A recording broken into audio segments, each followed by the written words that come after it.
Arrive, come, get and reach. क्या words है हमारे पास? Arrive, come, get, reach. 4 words हैं। So what's the difference between these 4 words? Come कब use किया जाता है? This is just general term. आप कह सकते हैं कि he is coming to my house और the guests are coming to my house, यानी कि वो एक जगह से दूसरी जगह पर, जैसे आप कह सकते हैं कि आपके पड़ोस से वो आपके घर में आ रहे हैं। But the word get, no, reach and arrive, ये जो 2 वर्ड्स हैं मोस्टली किस सेंस में यूज होते हैं? अराइव एंड रीच, इन दोनों का मतलब ये है कि यू आर ट्रैवलिंग, आप ट्रैवल कर रहे हैं, either you are travelling via bike हो, गाड़ी हो, या कोई भी और मेथड हो, एरोप्लेन हो। सो उसके लिए हम यूज करते हैं 2 terms, that one is arrive and the other one is reach. Come भी यूज किया जाता है, लेकिन कम मोस्टली इस सेंस में हम यूज करते हैं, कॉमन वर्ड है जनरली, कि लाइक आप एक जगह से दूसरी जगह जा रहे हैं विदाउट ड्राइविंग, और without you can say travelling. अच्छा, अब क्या है रीच का मतलब क्या है, अराइव का मतलब क्या है, कैसे हम इनको यूज करते हैं? Arrive and reach our usually use for travel, travel के लिए यूज किए जाते हैं। Reach usually implies that the distance was long and there was some difficulty in arriving. अब जो reach का word है मोस्टली ये अगर आप कहते हैं ना, जब इसका मतलब ये होता है, सेंस ये कन्वे होता है कि जो डिस्टेंस था वो बहुत ज़्यादा था और आप क्या हो गए, लेट हो रहे हैं या लेट हो गए। जैसे आप कहते हैं कि at last I have reached, I have reached, आखिरकार में पहुंच गया। इसका मतलब ये कि एक तो रास्ता भी बहुत लंबा था और क्या है, टाइम भी कम था, और आखिरकार आप पहुंच गए। जैसे यहाँ पे है, if we catch the 6 AM train we will arrive in the city around 7:30। ये है सेंटेंस फॉर अराइव। लेकिन अगर हम रीच्ड की बात करें, we have been driving for 8 hours and we were exhausted by the time we reached Miami. अब देखें इसमें ये कन्वे कर रहा है वो मीनिंग कि क्या है, 8 hours का सफर था and we were exhausted. Exhausted mean के ड्यूरेशन जो सफर की थी that was long, so that's why we are using here reach. Get का सिंपली एक इनफॉर्मल वर्ड है, इनफॉर्मली आप यूज कर सकते हैं किसी भी सेंस में, लाइक अराइव के लिए, रीच के लिए या कम के लिए, लेकिन that one is informal word. अच्छा, एक चीज और भी है, सपोज आप यहाँ पे हैं, एयरपोर्ट पे हैं, ठीक है, और ये आपका घर है, ओके। एयरपोर्ट से आप यहाँ पे आए, घर से आपको, आपने किसी को कॉल, घर के किसी बंदे ने आपको कॉल किया कि आप कहाँ पे, you will say I have, आप अराइव बोलेंगे या रीच बोलेंगे? आई हैव अराइव्ड, मैं पहुंच गया हूँ, घर पे पहुंच गया हूँ, मैं यहाँ पे हूँ, मैं आपसे पूछूंगी आई हैव अराइव्ड। लेकिन आप घर से जा रहे हैं एयरपोर्ट, ये घर का बंदा आपसे पूछ रहा है कि आप पहुंचे, तो वो बोलेगा हैव यू रीच्ड, वो ये नहीं पूछेगा हैव यू अराइव्ड। अगर आप उसकी तरफ जा रहे हैं देन वो कहेगा आई हैव, आप भी कहेंगे आई हैव अराइव्ड। लेकिन क्या है कि रीच मतलब दूर। ओके, गेट का मैंने आपको बताया कि get, this is an simply this is an informal word. For example आप कहते हैं if we catch the 6 AM train we will get to the city around 7:30। Get to the city mean आप वहां पे पहुंचेंगे। पहुंचने के लिए भी गेट टू का वर्ड यूज किया जाता है, but that is more informal word, ये इनफॉर्मल वर्ड है। और रीच और अराइव ये 2 वर्ड्स क्या हैं, this 2 words are more formal. उसके बाद हमारे पास है as far as long as, and the last one is as soon as. As soon as जल्द अज जल्द, एज लॉन्ग एज थोड़ा टाइम, आप जब टाइम पे फोकस कर रहे हैं, like when talking about a long period I will stay with you as long as you want. As long as जब आप किसी लंबे टाइम पीरियड की बात कर रहे हैं, that is as long as. Short time की बात करेंगे एज सून एज, जल्द अज जल्द, ठीक है।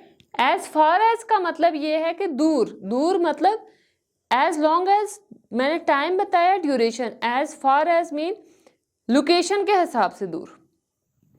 जैसे यहाँ पे एक सेंटेंस है, या I'll stay with you as long as you want. As long as you want mean जितना टाइम, जितना लंबा टाइम.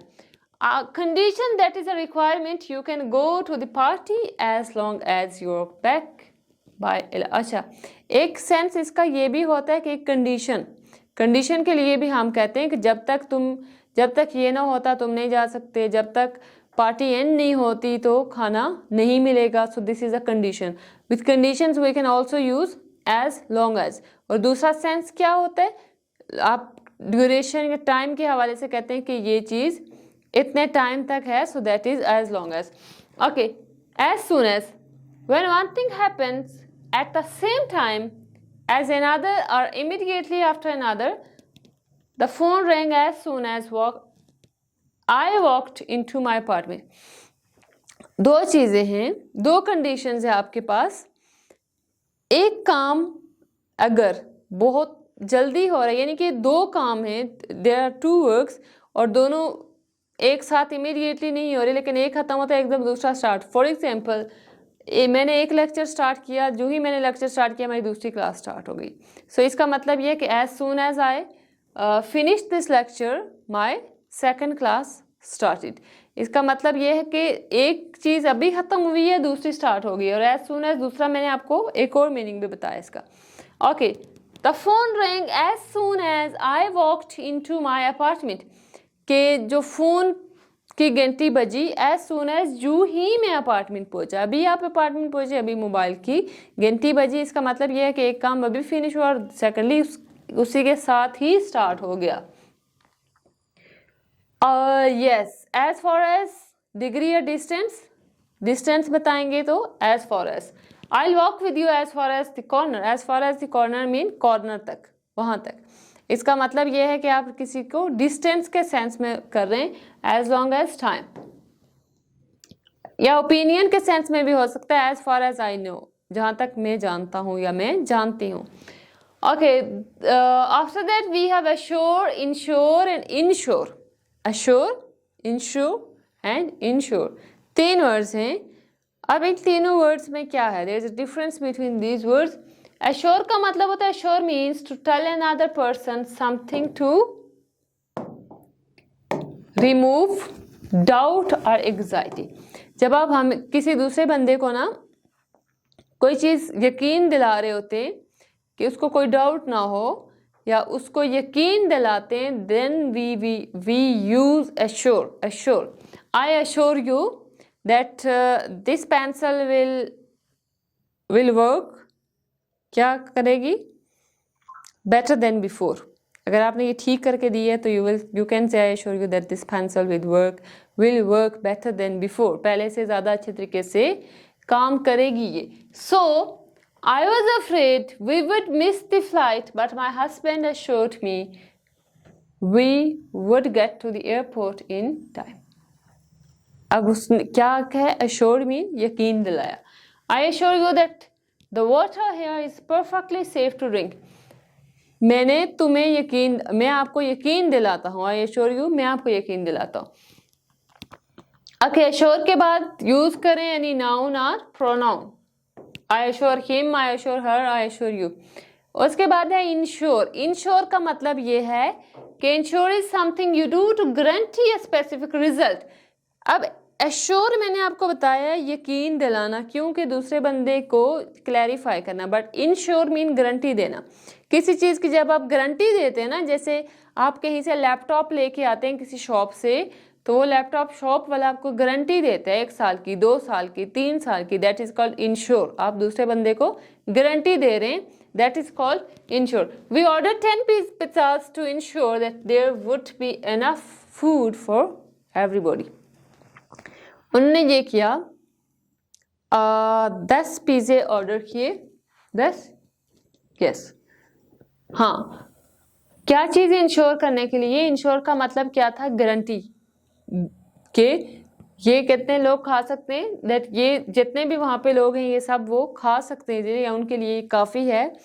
तो वो उस जो जैसे सपोज फूड पहना वाला है, तो आपको क्या करता है, इंश्योर गारंटी वो आपको देता है कि ये इतने लोगों के लिए बहुत होंगे. लास्ट वन इज इंश्योर, आई से स्टार्ट हो रहा है। इसका क्या करना है? इंश्योर का मीनिंग ये होता है is when you get a financial plan to pay for any damage or loss to a person or thing. This is related to the word insurance. अगर मैं ये कहूँ दिस बोर्ड इज इंश्योर्ड, इसका मतलब ये है कि अगर इसमें कोई लॉस होगा, कोई नुकसान होगा तो कौन पे करेगी? Insurance company. Same is case with insure. ये वर्ड इंश्योर कहाँ से निकला? इंश्योरेंस से। जब आप कहते हैं for example our house is insured against fires, floods and theft, अगर आपके घर में आग लगती है, कोई सैलाब से आपका घर तबाह हो जाता है, तो उस सूरत में क्या है? आपका अगर इंश्योर है, इंश्योर मीन कि आपको पेमेंट कौन करेगी? या तो गवर्नमेंट करेगी या आपकी इंश्योरेंस करेगी। अच्छा, लास्ट वर्ड है automobile, car and vehicle. Automobile कहते हैं सिंपल, जो कार होती है ना, कार, उसको कहते हैं ऑटोमोबाइल। अब जो कार है वो क्या है? The word automobile is just another name for car, लेकिन ये फॉर्मल वर्ड है, इंग्लिश में यूज किया जाता है और हम रोजमर्रा इस्तेमाल में हम कहते हैं उसको कार। लास्ट वर्ड है दैट इज व्हीकल। अब व्हीकल क्या है? व्हीकल में हर तरह की गाड़ियां आ जाती हैं। अब जो एक कार है, ये ऑटोमोबाइल है, ये कहाँ पे आ सकती है? व्हीकल के अंडर तो आ सकती है, लेकिन ऑटोमोबाइल और car can't be come under, no, vehicle can't come under automobile and car, इसके अंडर ये नहीं आ सकती। अब जैसे ऑटोमोबाइल मैंने आपको बताया कि ये जो वर्ड हम उर्दू में यूज करते हैं कार, तो कार का फॉर्मल टर्म ऑटोमोबाइल है। इनफॉर्मल या जो इनफॉर्मल तो नहीं कह सकते, ओबियसली चीज़ों के नाम है, लेकिन डेली लाइफ में क्या है? कार। सो व्हीकल, कोई भी गाड़ी हो आप उसको व्हीकल कंसीडर करेंगे। ओके, सो ये हमारे पास कुछ वर्ड्स थे वी हैव डिस्कस्ड। इससे अगर पिछले आप मूव करें ना, लाइक पिछले वीडियोस में, सो हम लोगों ने बहुत सारे कंफ्यूजिंग वर्ड्स डिस्कस किए। You can go to our YouTube channel, that is Yashal English Shows, and you can also watch our other videos on subject verb agreement, or you can say our grammar rules. और अगर आप classes लेना चाह रहे हैं, you can also come here and you can join our classes. Thank you so much.